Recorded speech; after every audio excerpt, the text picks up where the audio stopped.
అడ్వకేట్లకు salute చేస్తూ ఉన్నా. మా కేసీఆర్ గారు ఎప్పటికప్పుడు మానిటర్ చేసి వారికి కూడా కృతజ్ఞతలు.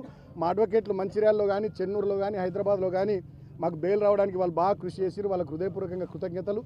అదేవిధంగా జైల్లో ఉన్నప్పుడు నన్ను పరామర్శించడానికి పెద్దలు పార్టీ నాయకులు మా హరీష్ అన్న, అదేవిధంగా మా కేటీఆర్ అన్న కూడా వచ్చి నాకు ధైర్యం చెప్పారు.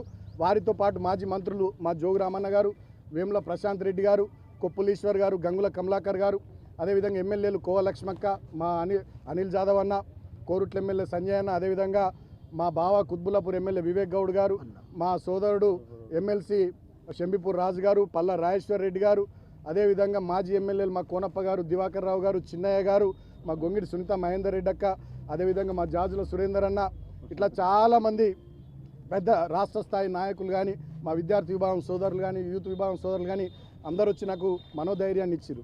కానీ నేను ఒక మాట రాష్ట్ర ప్రజల్ని కూడా ఆలోచించమని కోరుతూ ఉన్నాం. మేము 10 ఏళ్ళు గవర్నమెంట్ నడిపినాం.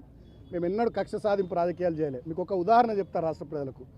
2014లో నా మీద ఎంపీగా కాంగ్రెస్ పార్టీ నుండి వివేక్ గారు పోటీ చేసి ఓడిపోయారు. వారు ఓడిపోయిన తర్వాత వారిని పార్టీలోకి తీసుకొచ్చుకొని ప్రభుత్వ సలహాదారు ఇచ్చినాం మేము.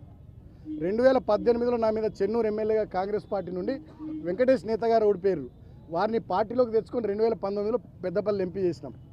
మేము కలుపుకపోయే పని చేసినాం తప్ప కక్షలు పెట్టుకొని వ్యక్తిగతంగా ఏదో చేయాలనే ఆలోచనలు మా 10 ఏళ్ల ప్రభుత్వంలో మేము చేయలే. మేము రాజకీయపరమైనటువంటి ప్రత్యర్థులుగా చూసినాం తప్ప ఇతర పార్టీల వాళ్ళని కానీ వ్యక్తిగతంగా శత్రుత్వాలు పెట్టుకోలే, శత్రువుల లెక్క చూడలే. కానీ వాళ్ళ కాంగ్రెస్ పార్టీ అధికారంలోకి వచ్చిన ఈ 2 సంవత్సరాల పైచిలుకు పాలనలో అందరినీ శత్రువులుగా చూస్తూ ఉంది. రాజకీయపరమైనటువంటి వైరుధ్యం, ప్రధాన ప్రతిపక్షం వీళ్ళు ప్రజల తరపున మాట్లాడుతున్నారు, దీన్ని మనం స్వీకరించాలి అనే ఆలోచన చేస్తలే. మేమేం మాట్లాడినా మేమేం చేసినా మమ్మల్ని శత్రువులాగా చూసి మమ్మల్ని కేసులు పెట్టి జైళ్ళలో పెట్టియాలి, లేకపోతే దాడులు చేయాలి, లేకపోతే బెదిరియాలి, లేకపోతే ప్రజా తీర్పును తుంగలో దొక్కి వీళ్ళని ఇబ్బందులు పెట్టాలనేటటువంటి పిచ్చి ఆలోచనలు వీళ్ళు చేస్తూ ఉన్నారు. ఆనాడు ఏమన్నారు వీళ్ళు 2023 అసెంబ్లీ ఎన్నికలప్పుడు 6 గ్యారంటీలు కాదు 7వ గ్యారంటీ ప్రజాపాలన, అదేవిధంగా రాజ్యాంగబద్ధమైనటువంటి ప్రజాస్వామిక వాతావరణం కల్పిస్తాం, అది 7వ గ్యారంటీ అన్నారు. 6 గ్యారంటీలకు దిక్కు లేదు, 7వ గ్యారంటీకి దిక్కు లేదు. ఇవాళ ఎవరు ప్రశ్నిస్తే వాళ్ళ మీద కేసులు, ఎవరు మంచిగా ప్రజల గురించి మాట్లాడితే వాళ్ళ మీద కేసులు, ప్రజలు ఇచ్చినటువంటి తీర్పును కూడా తుంగలో దొక్కుతూ ఇవాళ ఇష్టం వచ్చినట్టుగా చేతులు అధికారం ఉంది కదా అని అధికారం మత్తులో అహంకారంతో ఈ ప్రభుత్వ పెద్దలు ప్రవర్తిస్తూ ఉన్నారు. దీన్ని రాష్ట్ర ప్రజలంతా కూడా గమనిస్తూ ఉన్నారు. నేను ప్రజలకు కూడా విజ్ఞప్తి చేస్తూ ఉన్నా, ఇటువంటి కాంగ్రెస్ పార్టీ మీద డెఫినెట్గా పోరాటాలకు సిద్ధమైదాం. మన హక్కుల కోసం మనకు వాళ్ళు ఇచ్చిన మాటలు 420 హామీలు కానీ, డిక్లరేషన్స్ కానీ, 6 గ్యారంటీలు కానీ వాటి విషయంలో డెఫినెట్గా పోరాటం చేద్దాం. ప్రధాన ప్రతిపక్షంగా బీఆర్ఎస్ పార్టీ తెలంగాణ ప్రజల వెంట ఉంటుంది. నేను ఒక్కటే మాట ముఖ్యమంత్రి రేవంత్ రెడ్డి గారిని, మంత్రి వివేక్ గారిని కోరుతూ ఉన్నా. ఇక నన్ను జైల్లో పెట్టిరు 16 రోజులు, మీ కడుపు మంట చల్లారింది అనుకుంటున్నా. ఇప్పటికైనా కేతన్పల్లి ప్రజలు ఇచ్చినటువంటి తీర్పును గౌరవించి ఆ ఎన్నిక సజావుగా, చైర్పర్సన్ ఎన్నిక సజావుగా జరగడానికి మంత్రి గారు కానీ ముఖ్యమంత్రి గారు కానీ సహకరించాలని కోరుతూ ఉన్నా. అంత దుర్మార్గాలు జరుగుతూ ఉంటే ఎలక్షన్ కమిషన్ ఏం చేస్తుందో కూడా అర్థమవుతలేదు. స్టేట్ ఎలక్షన్ కమిషన్ కూడా ఏం చేస్తుందో అర్థమవుతలేదు. నేను ఇవాళ డిమాండ్ చేస్తూ ఉన్నా స్టేట్ ఎలక్షన్ కమిషన్ను. 17వ తేదీ నాడు కేతన్పల్లి మున్సిపల్ కౌన్సిల్ హాల్లో దుశ్శాసన పర్వం జరిగింది. ఆ వీడియో ఫుటేజ్ దయచేసి బయట పెట్టాలని చెప్పి నేను స్టేట్ ఎలక్షన్ కమిషన్ కూడా డిమాండ్ చేస్తూ ఉన్నా.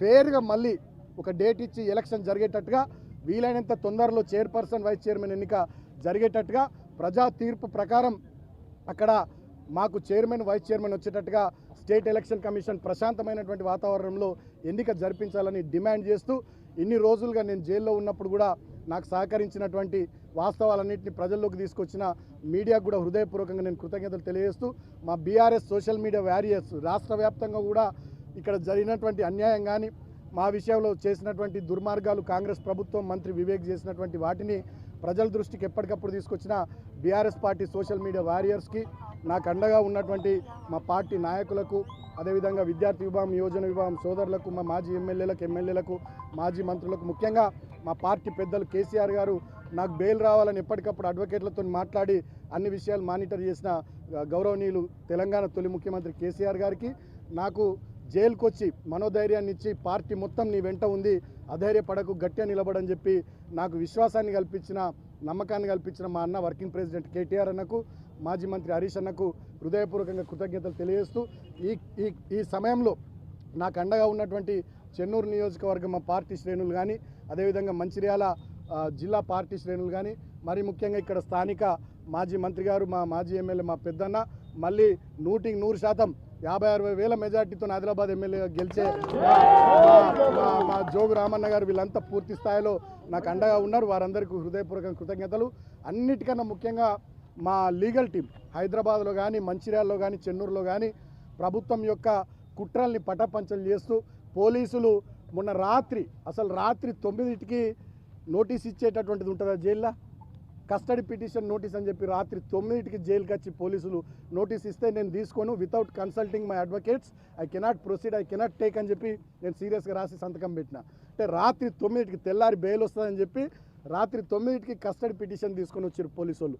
సో ఇన్ని దుర్మార్గాలు పోలీసు వాళ్ళు చేసినా ఎక్కడికక్కడ గట్టిగా నిలువరించి న్యాయం గెలిచేటట్టుగా ధర్మం గెలిచేటట్టుగా మాకు బెయిల్ వచ్చేటట్టుగా చేసినటువంటి మా లీగల్ టీం మా న్యాయవాదులందరికీ హృదయపూర్వకంగా కృతజ్ఞతలు తెలియజేస్తూ ఇంకా 3 సోదరులు మా వాళ్ళు జైల్లో ఉన్నారు. ఇంకా 12 మందికి నిన్న యాంటిసిపేటర్ బెయిల్ వచ్చింది. ఆ 4-5కి కూడా బెయిల్ తొందరగా వచ్చేటట్టుగా మా లీగల్ టీం చర్యలు తీసుకుంటుందని సహకరించిన ప్రతి ఒక్కరికి పేరు పేరున హృదయపూర్వకంగా కృతజ్ఞతలు తెలియజేస్తూ థ్యాంక్ యూ. జై తెలంగాణ, జై కేసీఆర్.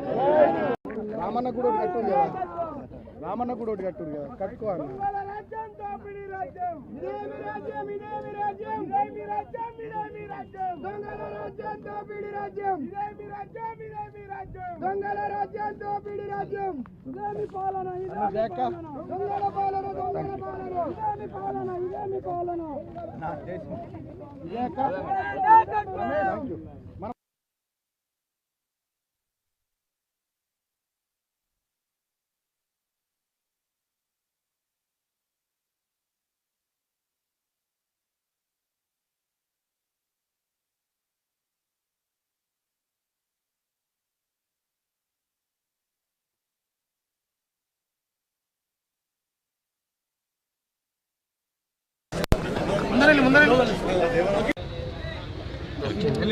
ఫ్రేమ్లు వస్తుంది.